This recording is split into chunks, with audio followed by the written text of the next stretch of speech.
আমার সহ প্যানেলিস্ট অন্যও বললেন যে নাকি কনফিডেন্সিয়ালিটির কথা উনি তুললেন এবং উনি এর পাশাপাশি বললেন যে উনিও নাকি আন্দোলনে পা মিলিয়েছেন। আমার ওনার কাছে প্রথমে প্রশ্ন থাকবে, আচ্ছা আপনি যে আন্দোলনে পা মেলেন আপনাকে এখনও লালবাজার ডেকেছে না ডাকেনি? কারণ আমি তো যা শুনছি, যা খবর পাচ্ছি, ও তো সিপিএম, কংগ্রেস, বিজেপি, তৃণমূল কাউকেই ছাড়ছে না। সব জায়গা থেকে তো লালবাজার থেকে ফোন চলে যাচ্ছে, যে প্রতিবাদে হাঁটলে, রাস্তায় হাঁটলে লালবাজার থেকে ফোন যাচ্ছে। 2 নম্বর কথা, কনফিডেন্সিয়াল রিপোর্ট। নিশ্চিত একটা এই ধরনের ঘটনা ঘটেছে, অত্যন্ত মর্মান্তিক একটি ঘটনা। একটি ছাত্রী, সবথেকে বড় কথা, একটি ছাত্রী তার নিজের ক্যাম্পাসের অভ্যন্তরে তার উপর এরকম নির্যাতন এবং তাকে খুন করা হয়েছে। সেই জায়গায় দাঁড়িয়ে থেকে কনফিডেন্সিয়ালিটি যদি প্রশ্ন উঠে আসে, তাহলে মাননীয় সন্দীপ ঘোষ, যাকে নিয়ে এত আলোচনা চলছে, তিনি 9 বার কেন নির্যাতিতার নামটা নিয়ে নিলেন? কনফিডেন্সিয়ালিটির প্রশ্ন উঠে আসছে। কনফিডেন্সিয়ালিটি মানেটা কি? আমাদের as per the constitution, as per law, কোনো এই ধরনের ভিকটিমের নাম কি বলা যায়, তার ছবি কি প্রকাশ করা যায়? তো এইগুলো উনি কেন করলেন? কেন বাড়ির লোককে বলে দেওয়া হলো সুইসাইড হয়েছে? কেন বাড়ির লোককে বলা হলো মাথার অন্য সমস্যা ছিল? আসলে দেখুন, এখান থেকে দাল মে কুচ কালা হ্যাঁ প্রথম থেকে আমরা বলছিলাম, কিন্তু আমরা কিন্তু প্রথম দিন থেকে বলিনি যে এর সঙ্গে তৃণমূল কংগ্রেসের নেত্রী এসে খুন করে দিয়ে গেছে, বা অভিষেক বন্দ্যোপাধ্যায় এসে খুন করে দিয়ে চলে গেছে, বা তৃণমূলের নেতা এসে খুন করে দিয়ে গেছে। কিন্তু যতদিন যাচ্ছে এগোচ্ছে আমরা দেখছি, যখনই সাধারণ মানুষ প্রতিবাদ করছে, যখনই সাধারণ মানুষ সত্য ঘটনাকে উৎখাট করার জন্য চেষ্টা করছে, এমন একটা পরিস্থিতি তৈরি করা হচ্ছে পুলিশের তরফ থেকে, প্রশাসনের তরফ থেকে, যে না তোমরা প্রতিবাদ করতে পারবে না, একদমই এই তোমরা কোনো আন্দোলন করতে পারবে না। কেন? আমার তো প্রশ্ন এখানেই, তাহলে কি শাক দিয়ে মাছ ঢাকার কোনো প্রক্রিয়া চলছে? একদমই এই জায়গাটা সের উপর ভরসা কি করে বলুন?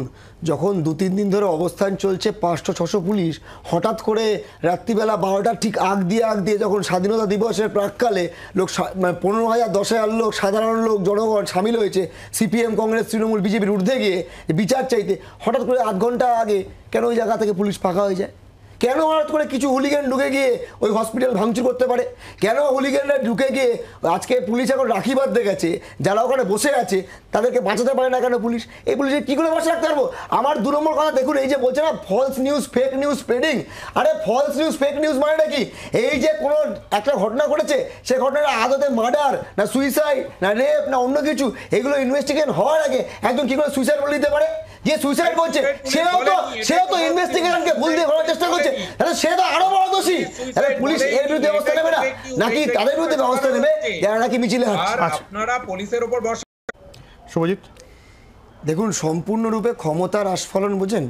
যখন একটা দল ক্ষমতার চূড়ায় পৌঁছে যায় এবং মনে করে যে সমস্ত কিছু আমার নিজস্ব পারিবারিক সম্পত্তি, যে মিটিং মিছিলও করবো আমার ইচ্ছা মতো, অন্য কেউ মিটিং মিছিল করতে পারবে না, অন্য কেউ প্রতিবাদ করতে পারবে না, সেই জায়গাতেই পরিস্থিতি হয়েছে। প্রথম দিন থেকে শাসক দল তৃণমূল কংগ্রেস, রাজ্যের সরকার মিলেমিশে একাকার একটাই মনোভাব যে কোনোভাবে কেসটাকে ধামাচাপা দিতে হবে। সেদিনকার যদি ওই 9 তারিখে যদি এসএফআই, ডিওয়াইএফআই যদি না যেত, গিয়ে যদি ওই বডিটা যখন বের করে দিয়ে পাচার করার চেষ্টা করছিল, তখন যদি না আটকা, তাহলে ঘটনা আসতোই না সামনে। তার পরবর্তীকালে সাধারণ মানুষ, অন্যান্য রাজনৈতিক দল, সচেতন মানুষ, বিরোধী সংগঠন, এমনকি শাসক দলেরও বেশ কিছু মানুষ যারা নাকি সহনশীল, যারা গণতন্ত্রের পক্ষে, যারা মানুষ, যাদেরকে মান আছে এবং হুঁশ আছে, এরা পথে নেমেছিল বলেই আজকে এখন রাজ্য সরকারকে এই জায়গায় চলে যেতে হচ্ছে। আমি আপনাকে নিশ্চিতভাবে বলছি, রাজ্য সরকার ব্যাকফুটে চলে গেছে। এখন জনতার একটাই স্লোগান, যেমন জাস্টিস ফর আরজিকর, এর পাশাপাশি একটাই স্লোগান যে দফা 1 দাবি 1, মুখ্যমন্ত্রীর পদত্যাগ। প্রীতম, লালবাজার আমাদেরকে কি ডাকবে? লালবাজারের যে অফিসাররা এগুলো কারবার করছে কালীঘাটের কথায়, এই সব অফিসারকে আমরা চিহ্নিত করছি তো। আমরা জনতার আদালতে বিচার করব, আমরা জনগণ বিচার করব যে কোন কোন অফিসার তৃণমূলের কথা চলছে আর কোন কোন অফিসার সৎ পথে চলছে।